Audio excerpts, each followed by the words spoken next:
Hello, I am Michelle Ruhe. I am a literacy coach in a tiny town in South Carolina. And my students that I used to have and the students that I see every day in classrooms call me Mrs. Ruhe. Let's see, I've been in education. This is my 23rd year. I would have to say that growing up, my favorite teacher was one of my teachers in high school, actually. Her name was Mrs. Welty. And she's a little unique because she was actually a favorite teacher of my dad when he was in high school. And my dad is actually an important part of my journey. So she was just the most gentle, tiny, quiet, but mighty teacher you'd ever meet. And she helped me grow in just so many ways as a scholar and as a human. So I will never forget her.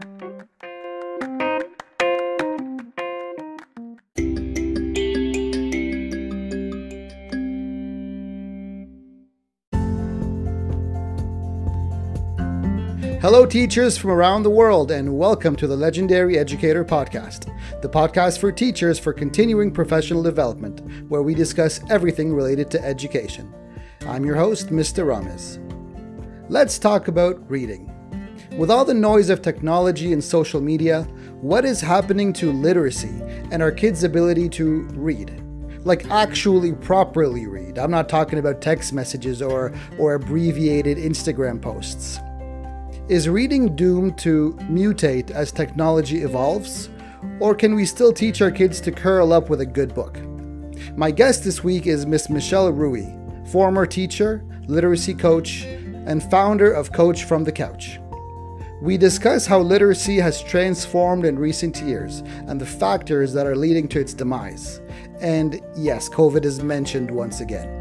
Ms. Ruhe gives us some tips and best practices on how to effectively teach our students how to properly read, some of which will actually surprise you. Before we begin, please take a moment to subscribe to the channel if you haven't already done so you won't miss any of the extremely important episodes coming up in the next couple of weeks. And if you haven't already done so, please go to the website legendaryeducator.com and get on that mailing list because there's a lot of cool things coming up in the summertime that you won't want to miss. It was a real pleasure speaking with this legendary educator. Miss Ruhe, welcome.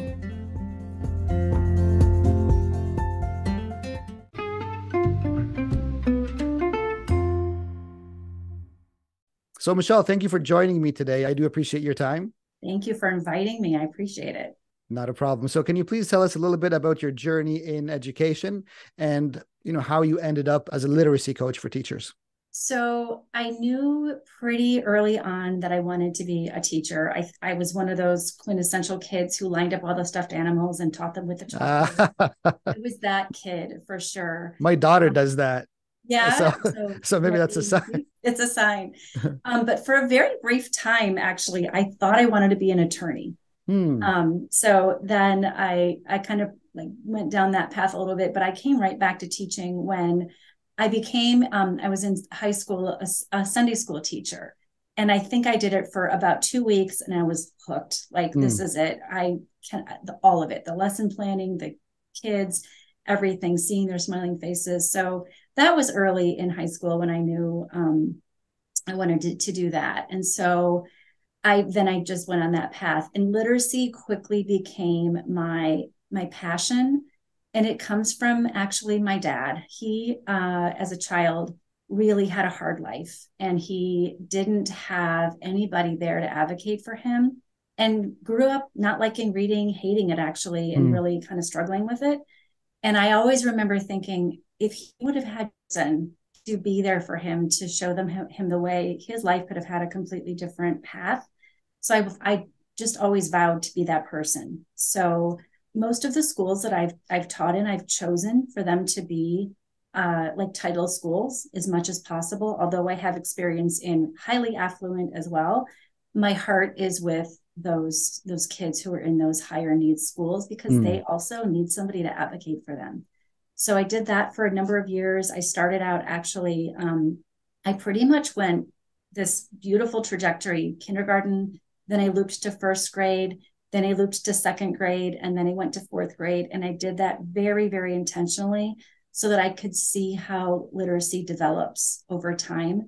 And it was great because when I got to the upper grades, I could see where the breakdown was and I knew what to do about it because I'd had that strong background. So then, I stayed 15 years of classroom experience, and I loved every minute of it.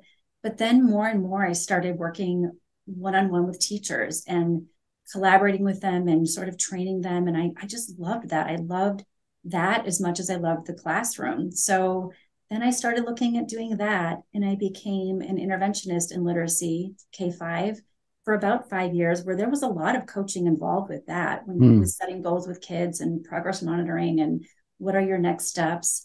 And then lo and behold, a position as an actual literacy coach came open, and here I am. And so you work for? I work for a public school. I'm in a small town, but it's really growing tremendously, and it's K-5. What is Coach on the Couch? So Coach from the Couch From the couch, yeah. I love coaching so much, and I love just helping as many teachers as I can. And there's just so much rhetoric out there and confusion and noise that I just thought, I'd like to do this more. Just like when I wanted to become a coach, it was because I wanted to have a greater impact. Because you do have a greater impact with so many more potential reach to kids than just in one classroom. So I wanted to expand that. And so I thought, why not be somebody who can be available online, provide resources, provide coaching for others who may not have a coach in their building, or who may not even, be comfortable with the coach that they might have. I just want to be there to help as many coaches as I can. That's fantastic. Okay. So what exactly do you coach the teachers on? So I'm technically a literacy coach. And I say technically because there's a lot wrapped up in just working with children. There's management, there's dealing with their SEL needs. There's a lot there. And there's a lot there just with adult learning too. So yes, I'm literacy, but I'm also working through coaching through change, and I'm working with meeting adults where they are. So it's all kind of wrapped up in that, but it's definitely primarily literacy focused. What kinds of challenges do you see teachers facing in your sort of line of work of coaching teachers? If it's only literacy, is it something else? Like how, what is the struggle that is most in demand for you? I feel like that's such a loaded question. It is. Because, well, literacy itself is so multifaceted. I always call it like the spider web of curriculum. Everything's so tied together, right? And then there's so many, you can go so deep with all of that. But right now in the world, there's all of this back and forth about what actually is reading and how is the best way to teach it. And there's so much vitriol out there, and so many feelings and opinions out there that really get in the way of what really is at the core of strong literacy instruction. So I feel like right now in this moment in time, that is my role, is to help, like, literally hold the teacher's hands and help them through all this, the weeds of what's going on right now, so that they can remain, focused on what matters for kids. Another thing that really compounds the confusion out there, I think it's all the technology that we have. People get so wrapped up in the slides and the products and the downloads and the things. And it gets just to be overwhelming if you just clear some of that away and just get down to the simple, what is best instruction, we would reduce so much overwhelm. So that's the other major piece of what I do, is I help teachers reduce the overwhelm by cutting through the clutter and just getting down to the simple things. What is the clutter? What is the noise that you're talking about? So, well, there's a couple places. So the clutter is, and I think a lot of it, most of it really is tied to social media. Like, the first thing teachers do when they get their new classroom or they get their first job is get on Pinterest. Of course. And you see all these beautiful classrooms, and oh my gosh, they're expensive as all get out. They, and so time consuming to put together, but none of that actually makes a difference in terms of student learning. None of it. But it causes you to sit up at, till 2 a.m. for weeks on end, cutting out lamination. So there's that, like, keeping up with the Joneses aspect of it. And then there's also so much on a teacher's plate. Of course, it's a very busy job. It's nonstop. And we're always looking for how do we make it simpler for us. But then you get into this trap of now we go to teachers pay teachers. And I need this, I need this, I need this. And all you're doing is downloading until your computer storage is full. Right. And you get lost in that. Like you don't even remember what you have. And so many times it's so simple. One of my favorite examples, this just came up on social media. I was in a Facebook group and somebody said, I'm really stuck for how to teach quotation marks. And you wouldn't believe there was all these people saying, download this, get this program. And I was like, how about you just put a book under the document camera and show them how quotation marks work. So we get just very, very bogged down in all of the things because we're not focused on the why first. So that's what I try to do. Get back down to what's the why and how do we get there? Keep something in mind too. Ever since I've ventured into this content creator sort of space of education, I'm noticing this, or TPT, teachers pay teachers. And so I'm just assuming, when a teacher who's got a space, a TPT space, when somebody asks a question, hey, that's a cha-ching, that, I mean, that's opportunity for a sale right there. So I don't think, sharing has become a communal thing or a community thing anymore. Now sharing is a business for teachers, especially because, as we know, teachers are pretty underpaid. And so it's any way to, sort of make an extra buck here or there. Yeah. And a lot of it really, contributes to the overwhelm because it's not right. There's mistakes all over the place in them, or they're meant for the masses. So they don't really align with your standards. And then you're kind of doing too much or doing it in a way that's not meant to be done in your state. It really causes more headache than it's worth many times.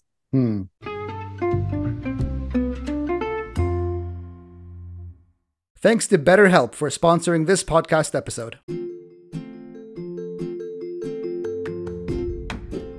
Being a teacher is tough. Sure, it's one of the most rewarding jobs you could possibly have, but more often than not, you're overworked, underpaid, not to mention the stress and pressure coming at you from every direction. From keeping your students on track, satisfying the administration with your performance, and of course, parents telling you that you need to pay more attention to their kid, because you don't have 20 other kids in your class. Sometimes you just need to turn it all off and talk to someone, don't you? Well, let me introduce you to BetterHelp. BetterHelp is the world's largest therapy service, and it's 100% online. With BetterHelp, you can tap into a network of 30,000 licensed and experienced therapists who can help you with a wide range of issues. To get started, you just answer a few questions about your needs and preferences in therapy. That way, BetterHelp can match you with the right therapist from their network. Then you can talk to your therapist however you feel comfortable, whether it's via text, chat, phone, or video call. You can message your therapist at any time and schedule live sessions when it's convenient for you. If your therapist isn't the right fit for any reason, you can switch to a new therapist at no additional charge. With BetterHelp, you get the same professionalism and quality you expect from in-office therapy, but with a therapist who is custom-picked for you, more scheduling flexibility, and at a more affordable price. Use the link betterhelp.com/legendaryeducator to get 10% off your first month of therapy. That's betterhelp.com/legendaryeducator. Check out BetterHelp today. You deserve it.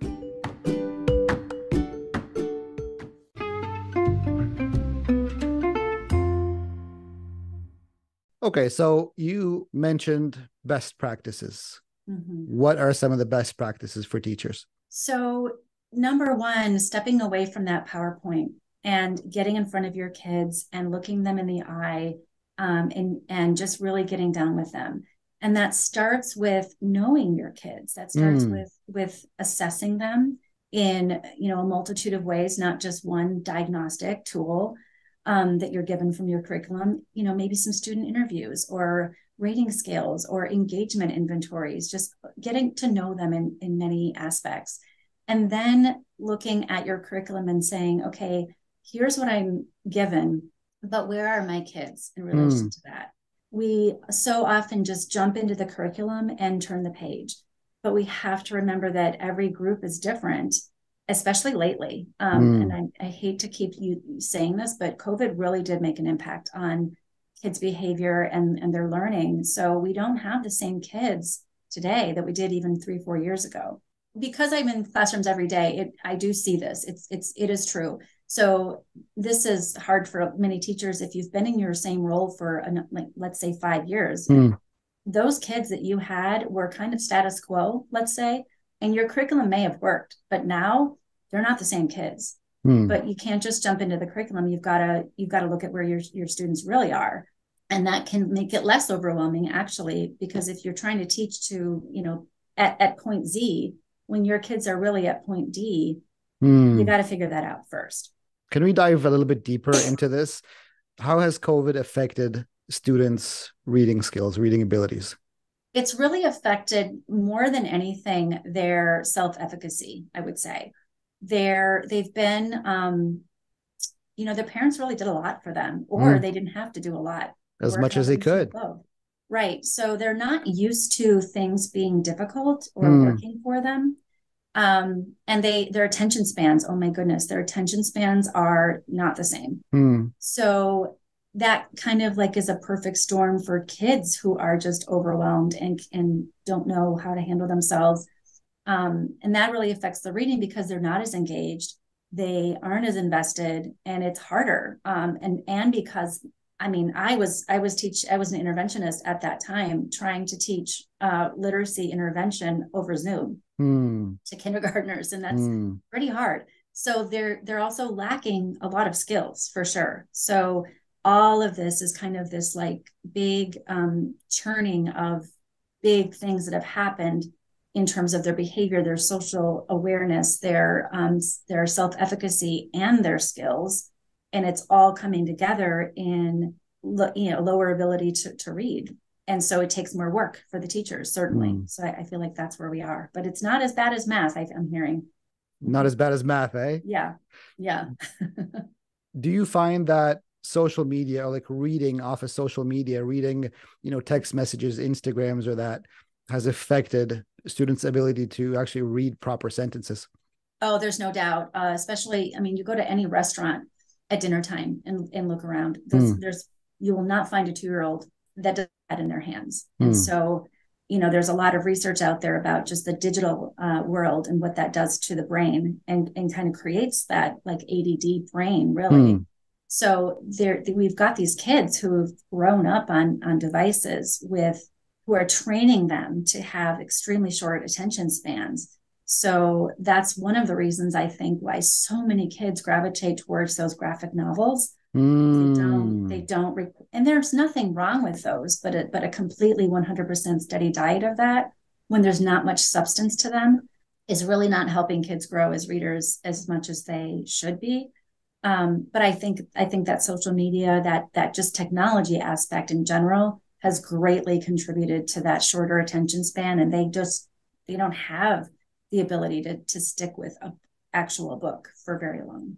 Evolution is a very real thing, Mm-hmm. whether positive or negative.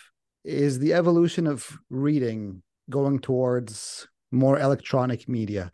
Are books eventually going to lose their place on the shelf? I think if we let it, it will. I think it can. I myself, I have the Kindle on my bedside table and I love Mm-hmm. it. Mm-hmm. But I also have right beside it a stack of 4 actual books. Mm. So, and there is a lot to be said. I know Marianne Wolf, she writes in Reader Come Home, she writes about how important it is that kids really are in actual books, because it's just better for your brain to be able to focus that way. Mm. Even the lighting is hard on a body. And then when we're thinking about like young children who need to learn how to turn the pages of a book and how that works, they're not doing that with all that electronic media. So I don't think it's a terrible thing to have that, certainly, but I think we've got to try as educators to make sure there's a balance there, so that they are doing, the great thinking that print and actual print can allow you to do. There's a lot of research out there on that you just focus a lot better when there's a physical book or text in front of you. Also, like, we can't annotate very well in anything electronic, and so school related things, we're asking kids to take notes and things like that. It really is important that they physically can do that and put the sticky note on there. They'll lose it if it's just on a device. Yes or no? Is it inevitable?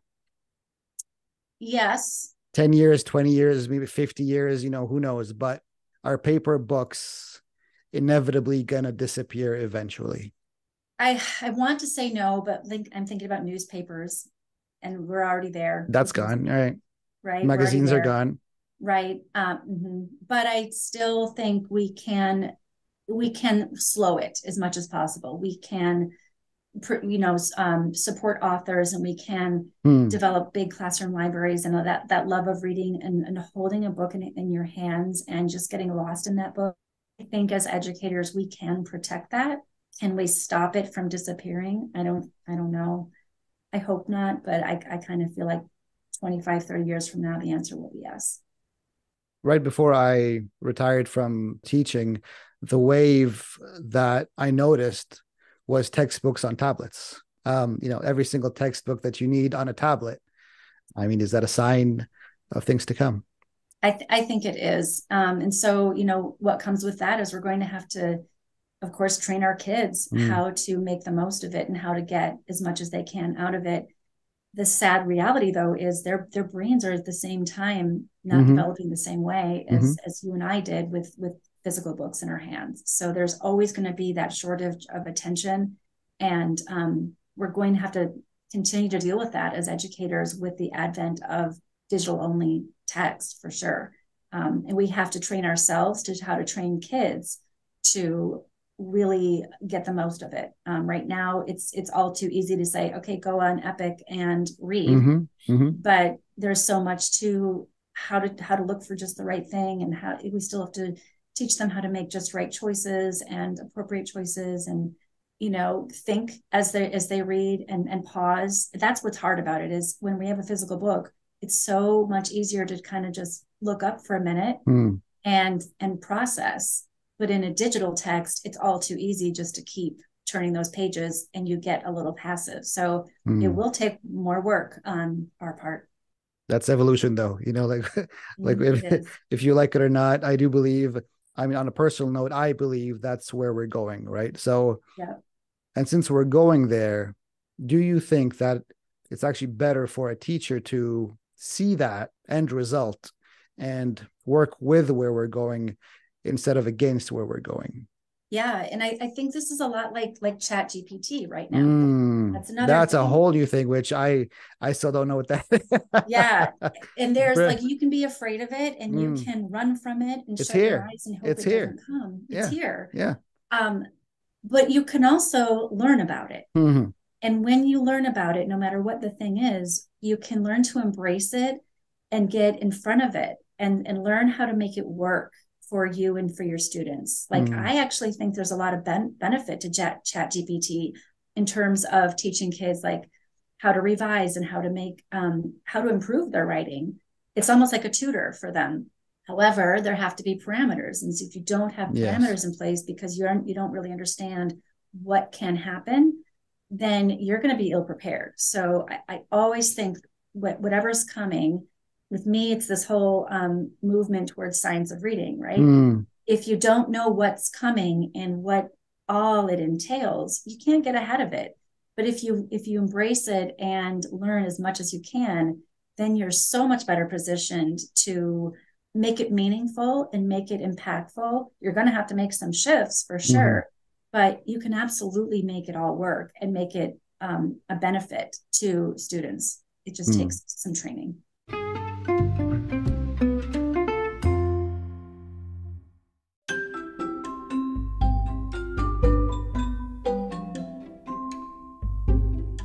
It's no secret that teachers spend on classroom supplies out of their own pockets. Whiteboard markers, crayons, coloring pencils, sometimes even furniture for their classrooms. So it's only logical that teachers would want the best deals for their school supplies. I found this website that sells literally everything a teacher would need to fill their classrooms, for all grade levels. Discount School Supply offers the best variety of school supplies, arts and craft supplies, teaching resources, educational-based toys and games, and learning tools for children, parents, and teachers. With a collection of thousands of arts and crafts materials, education toys, and dramatic play toys, the Discount School Supply website and catalog are sure to have something for infants and toddlers, as well as children in daycares, kindergarten, or preschool. Teachers and parents say the company offers great quality at a great price. Other benefits include free shipping on stock orders over $99, same-day shipping, 110% lowest price guarantee, plus web-only promotions. And they even have a clearance page for even more savings. Discount School Supply is America's one-stop shop for everything a teacher would ever need throughout the year. Check it out to see if you qualify for free shipping. Please use the affiliate link to support the channel. You can find it in the show notes or at legendaryeducator.com/resources.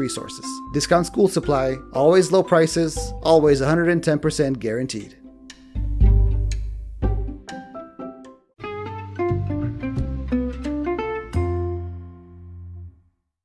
Three tips for teachers to better improve the students' outcome, reading outcome. Number one, find out where they really are with a variety of measures, and not just like how many words a minute they can read. I'm talking engagement and what they like to read, like all that kind of thing too. Don't assume a student's level just because they're in grade 2, for example, they're going to read at a grade 2 level. Oh, absolutely. So find out where they are. Number two, it's like not another assumption, I guess. Don't assume that your curriculum is going to be everything that you need. Curriculum is always made for the masses. So it's one size fits all, which means it usually doesn't fit many. So in order to know where you can tailor your curriculum, what you need to supplement, what you need to take away, you need to know where your kids are. Then you know how that curriculum can be best tailored to meet their needs. It's students first, not curriculum first. And I think slow down. Teachers get so wrapped up in the calendar and in the clock. Yes. But if you are starting from where they are and you're tailoring your curriculum according to where they are, you're not going to run out of time. But if you're jumping ahead to, I've got to get through page 200 by, the end of the month, then you're always going to be racing the clock. So I think it starts with kids always, then you go to your curriculum, and then the time will follow. It doesn't, and I think right now we go in the opposite direction. And tip number 3. Tip number 3, I think it would be great. Give yourself grace. Teaching is really hard and ever-changing, and that's an opportunity for us to learn and grow. And it doesn't mean you're bad at it or wrong. I love what Steve Barkley says. He says there's no apex in teaching, and there's not. You're always growing, and it's okay. It's not a bad reflection on you. It's a sign that you're actually becoming a strong educator. So be open to learning. If you're meeting a teacher going into the classroom for the first time next semester, what advice would you give them? Don't compare yourself to your neighbor, especially if it's a veteran, and maybe stay off Pinterest for a little bit. I mean, you got to it takes so much time. You don't come out of the gate as a veteran, amazing teacher. I've been in this for 23 years and I'm still not the teacher that I envisioned to be. I have lots of room to grow, and we all do. So give yourself grace. And finally, what was your biggest frustration as a teacher? Gosh, I would have to say, and it was my own fault sometimes, parents didn't always understand. And I say it's my own fault because everything boils down to communication. So now I know that, again, you got to get ahead of things. You have to explain everything, where you're going and why, not just what you're doing, but why you're doing it. So like I can think about math, for example, when Common Core came out. Oh my gosh, people were just up in arms, this new math, it's ridiculous and blah, blah, blah, blah, blah. But if we would have been more proactive in explaining the why, I think there would have been a whole lot fewer questions. So I think that was a frustration that I had once in a while. But it all boiled down to communication. It always does.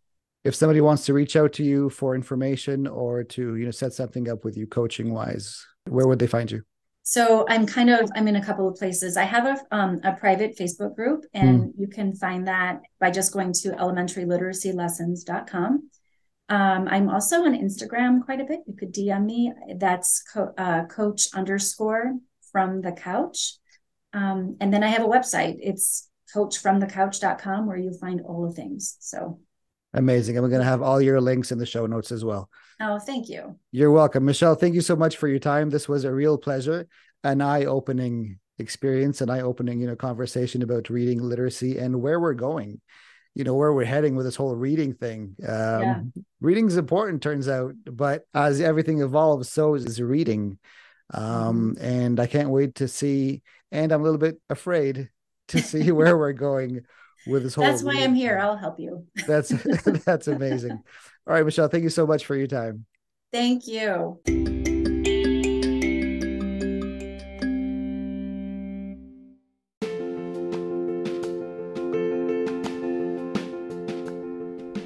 Let me know what you thought about today's episode by leaving your comments, questions, or complaints in the Legendary Educator Facebook group. You'll find the link in the show notes, or you can find it by searching for Legendary Educator FB group on Facebook. You can follow me on Instagram at Legendary Educator, or you can get in touch with me at legendaryeducator.com. Don't forget to subscribe, rate, and review, because that actually helps a lot. All right, next week we'll have another Legendary episode with a different Legendary Educator. Class is dismissed.